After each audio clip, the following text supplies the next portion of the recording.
how can you use like our American judicial law system and apply it to the divine as if that's like makes it all okay? Like, who's to say we got that right? Like, you're taking our set of laws and applying it to that and saying therefore it's right. I don't. You've misunderstood the dialectic of the argument.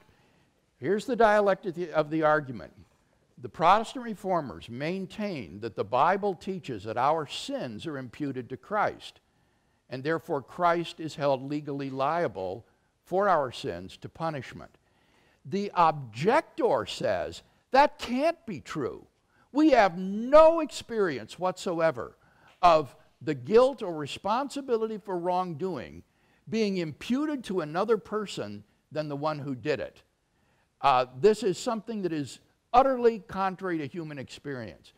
It is in answer to that objection that then one says, wait a minute, that's just uninformed. We do have such experience in the law.